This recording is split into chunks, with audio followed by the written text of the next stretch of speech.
Hey folks, it's Marvin Cash, the host of the Articulate Fly. We're back with another East Tennessee fishing report with Ellis Ward. Ellis, how are you? I am doing well, Marv. How are you? As always, just trying to stay out of trouble. And, as I always do, getting ready for these things, I looked at your weather and you're going to get a kind of a gully washer of rain, but then you're going to have some really nice temperatures like 70s, maybe bumping into the 80s in the next 10 days or so. I imagine dry fly action is right around the corner. Yeah, I feel like my doing well, Marv, how are you was a little more effusive than normal. Been out on the lower Watauga, well, generally a few days a week anyhow, but really just with my eye. Had a great day fishing last week with a good friend of mine. He caught a couple nice fish, and I was a little cranky. I was kind of like it was kind of like not a good day of fishing for me because I was really excited to start seeing more caddis movement.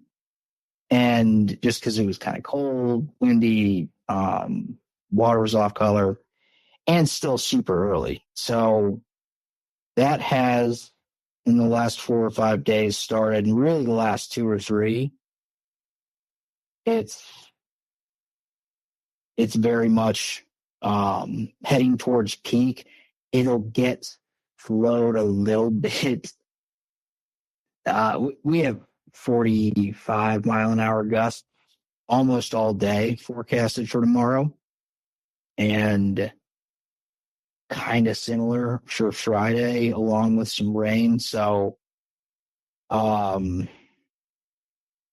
I will still be out, and we will see what happens. But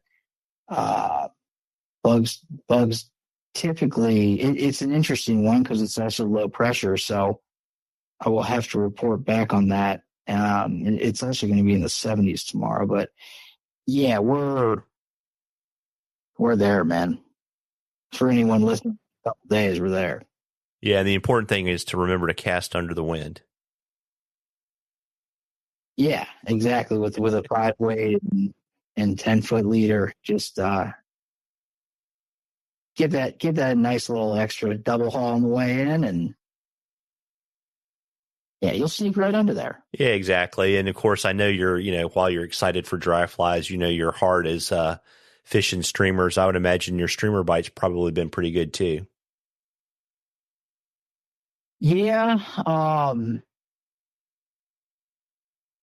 it just goes as the streamer bite does, in somewhat fits and starts. For the last couple of weeks, it's been low water on both rivers, which, I dedicated so much time to figuring out how to make it viable to be streamer fishing in all conditions on both rivers. And what it comes down to is just it's going to spots, which isn't necessarily a bad thing, but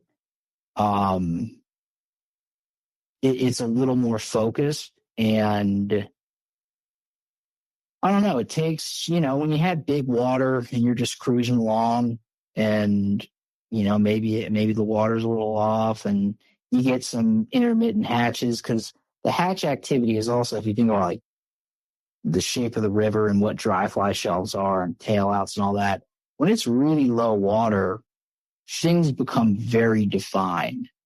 So the fishing can be, streamer fishing, dry fly fishing can be great, and even nymphing in those conditions. It's like, well, they're obviously not in that 4 inches of water right there, maybe in that 6 inches of water.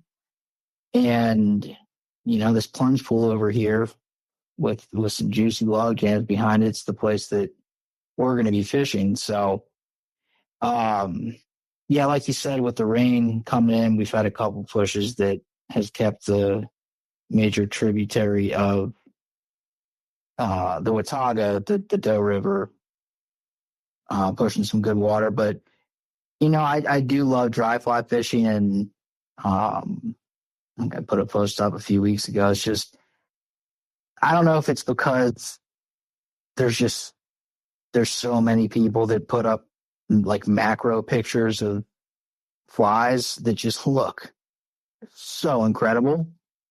Or if it's some sort of differentiating, not everyone does what I do, but not everyone does what I do with the dry fly stuff as well. And that is one, the caddis hatch in particular, and a few other bugs, and sort of my knowledge of these seasons. And if it were up to me, I'm not going to say 50-50. I'd probably like 60-40, 70-30 streamer fishing, but I like to stop and hit risers, and have developed a pretty good map where they're going to be and what they're going to be eating over the years. Yeah, there you go. Got a question for you too. Because as it warms up, that also means more people are going to be on the water. You got the tubers, the rafters, and more fishermen. And Brenner wanted to get your thoughts on, pattern suggestions when trout start to get more heavily pressured. Yeah, so I would say that there's so many cliches that are about to come out of my face. What I think you should focus on the most when things, I don't know, feel not great, is whatever your confidence pattern is. And that's, a reason why I have people fishing the white dungeon. And if they can get the strip cadence down and understand the casting, the drunken disorderly, and, certain other subset of people, the swim bug, something that you are looking at that's making your brain go, wow, that's about to get eaten. That's about to get eaten. That's every single time you're stripping and killing and stripping and killing, you're ready for it to get eaten, because that gives you an extra 2 or 3 feet on your casts. And within that 2 or 3 feet, you're just focused. Those 2 or 3 feet aren't just farther, they're more accurate. They're getting next to that log jam, not 4 feet from it. They're getting 8 inches from it.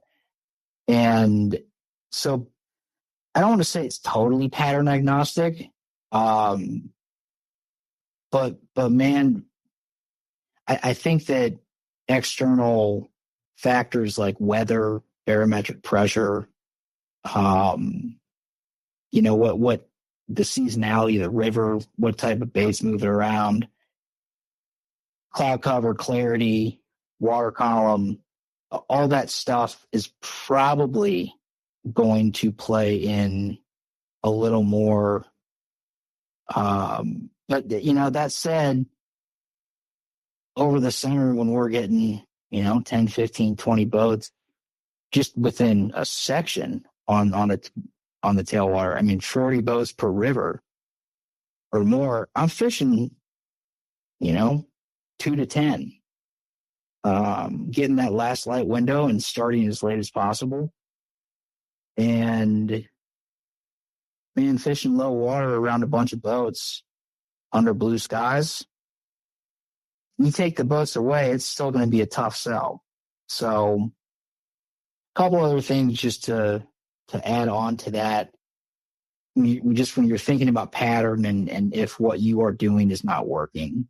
And I'll throw out one somewhat counterintuitive, but I don't know, some to change things up.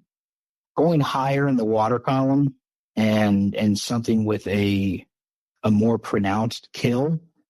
And that's really where my swim bug came into play, trying to get over log jams and weed beds and stuff. And it's, step cousin twice removed to the drunk. Something with neutral buoyancy or a lot of friction in the head that's going to give you that side to side dog walk, and it's going to sit a little higher in the water column, because brown trout is, my experience, observations. I have not had the opportunity to speak to one, but they're coming from below and they're eating from the belly. And when they're being wary, they're not chasing the thing out. They're not stalking it. they may stalk it from a distance and wait for their opportunity, and then they're going to come and absolutely smash it.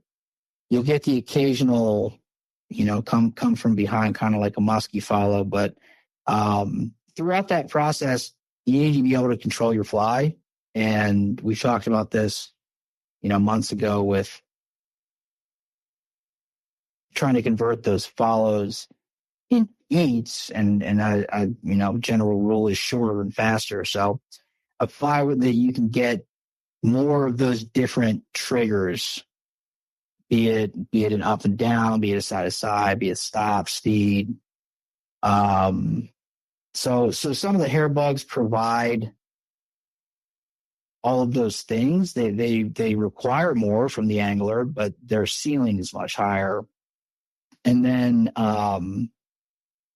last complete cliche is don't be afraid to go super small. And it's way less exciting. And for me, honestly, it takes away a lot of the visual fun of streamer fishing, especially as a tire, seeing the dynamics of something that I've constructed.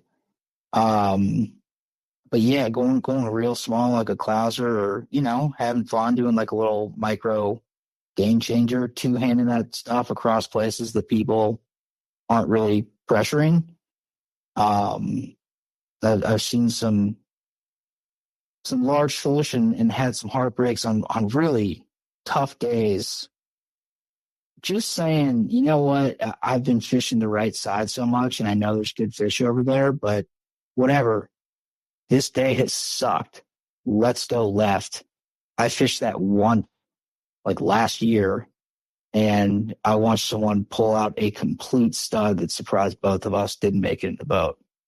So, once things start getting pressured, it's really, you got to go with what you're most confident in on the end of your rod, and then, start getting sporty with the places that you're fishing. Well, there you go. And, folks, we love questions on the articulate fly. You can email them to us or DM us on social media, whatever's easiest for you. And if we use your question, I will send you some articulate fly swag. And we're going to enter a drawing for some cool stuff from Ellis at the end of the season. And Ellis, I have to ask you, was the Easter Bunny able to pick up those pastel colored bucktails? He picked up a few. There's still a bunch left. I think between, the handful of releases and a couple other folk putting tails out,